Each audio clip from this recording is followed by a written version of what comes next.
This has just been a crazy journey, and the only reason I want to talk about this is because people don't talk about this. I feel like in a world now where we try to be so politically correct, or PC as I call it, no one wants to be offended. No one wants to know the reality that people go through. And I don't usually open up to people. I don't even really open up to my friends.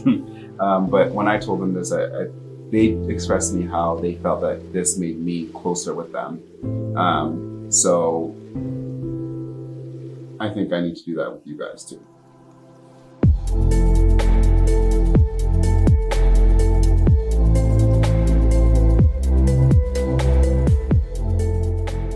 I was in a 6-year relationship with a female.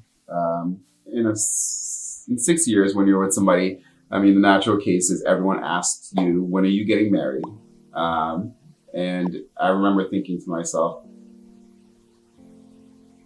there's something holding me back. So realizing that right away and not being a selfish person, I decided to end the relationship, but explain to this person that I love them, but there was just, I was really depressed and I was sad. So and I'm someone who listens to my body, and I decided to just take a break. And in that break, I grew, full force, I decided to start going to the gym again. It's like I became a whole new person. My hair was shorter, my hair's long now. I went to Coachella. And even then, I still felt like there was something that was holding back. Amongst finding myself, I met someone, and they were a male. And in that, it hit me that I was bisexual. It took one kiss for me to dismiss my feelings, and that led to a depression, which also led to me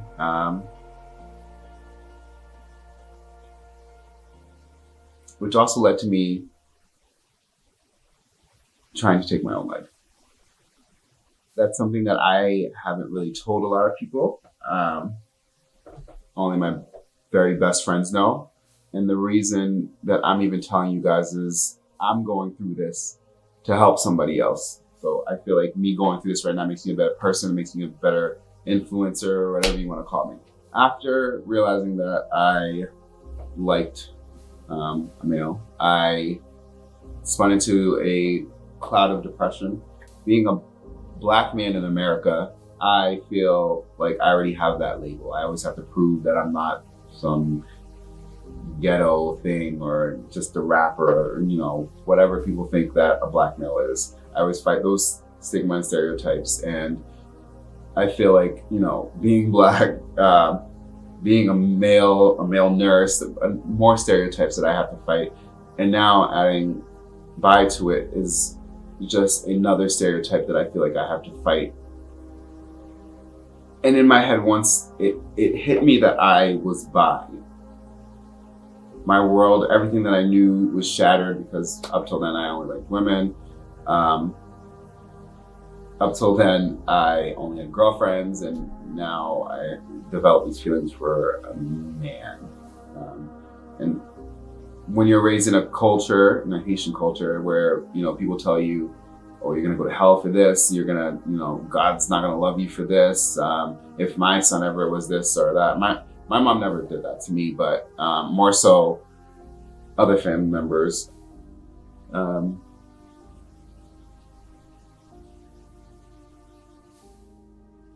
I tried to take my own life. That is not something that I've told a lot of people. That's not something that I even wanted to admit to myself. What made me do that, I know you may be asking, was multiple factors. I had made up scenarios about how my friends would react once I told them. I had made up scenarios about how my family, some of my family, my cousins, when people I'm close with, would react. I thought about how my ex would feel, how her family might feel, or what they would think, what people would think. And the depression was heavy. I was in a really dark place.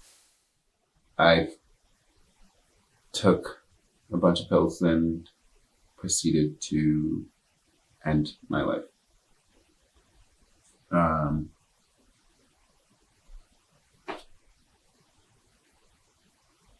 It's something that now being here, I'm a lot stronger, but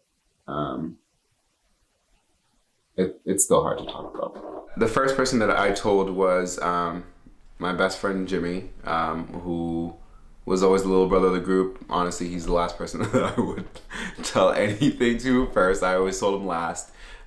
So we both had a bad day. I was clinically, of course, depressed, and this was after, that traumatic event. And he had a bad day at work, so we decided to meet up for lunch, and it was on my mind.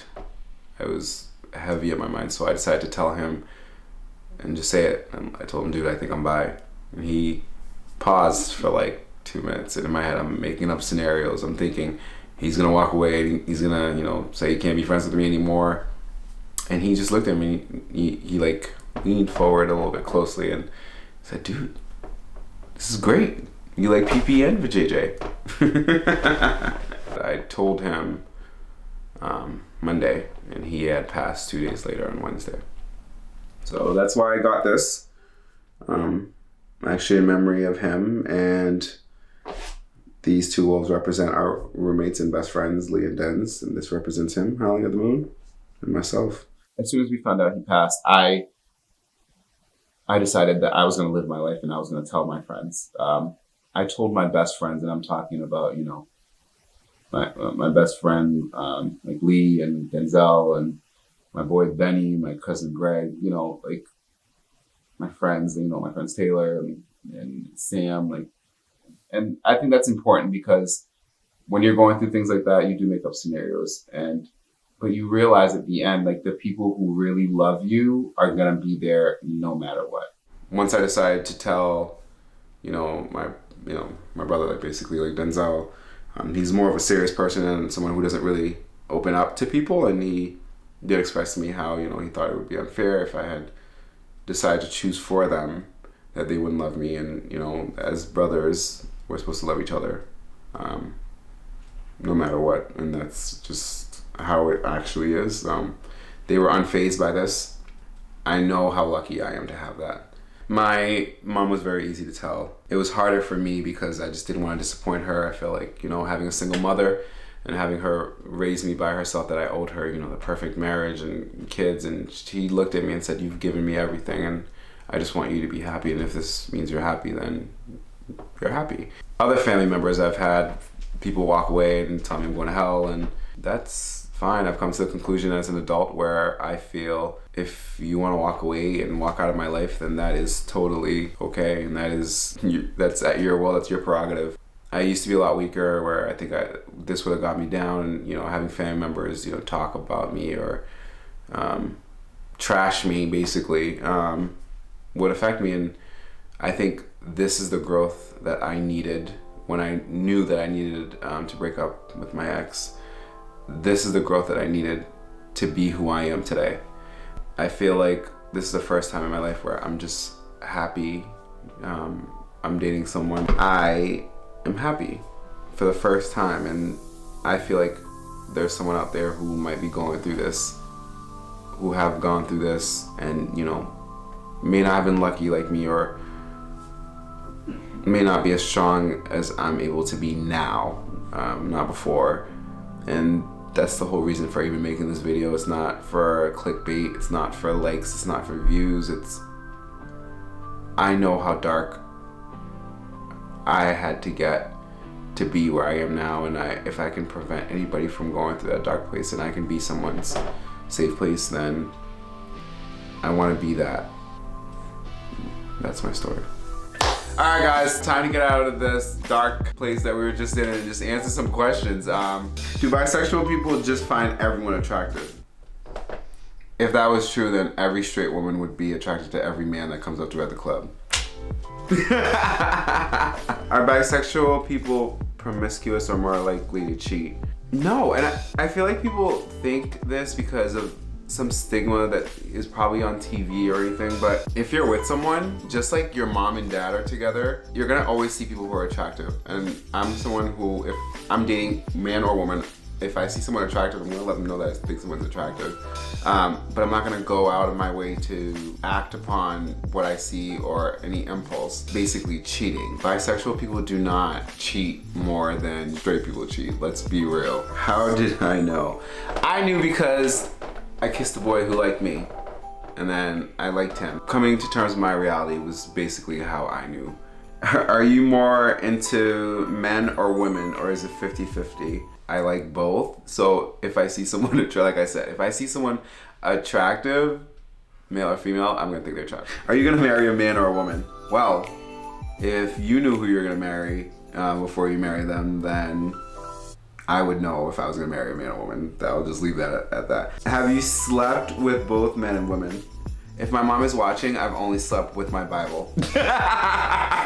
Who was the hardest person to tell? It's a mashup between my little cousin Marsley and one of my best friends Benny, and that's because they're both Haitian, because we're all religious, we grew up in a Haitian church. The ultimate hardest to tell is my mom, and that's because, you know, your mother birthed you into this world, and I think every person can relate to the fact that if your mom doesn't accept you, that can be crushing to the soul. I think I had just expected the worst and got the best out of that.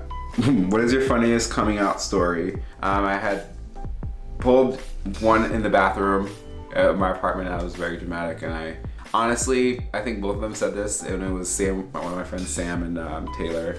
They were like, all right, like, where are we gonna hide the body? Because the way I made it, the way I made it seem. Once I told them, they were both like, okay, easier than we thought. One of our best friends says she wants a redo because when I told her, she was, after making it seem like it was just such a big deal that it was just me being bi. Shout out to you, T. All right, last question. What has been your favorite aspect of being part of the LGBTQ community? I love meeting people, so now I'm meeting people who are like me. I went to a gay club.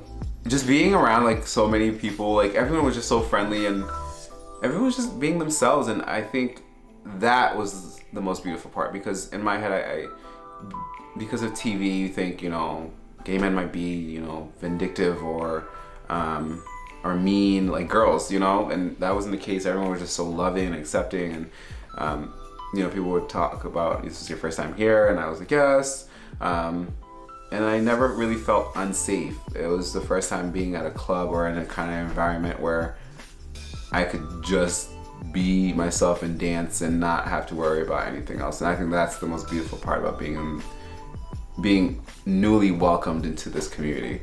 And that's it, guys. I will try to be making more vlogs.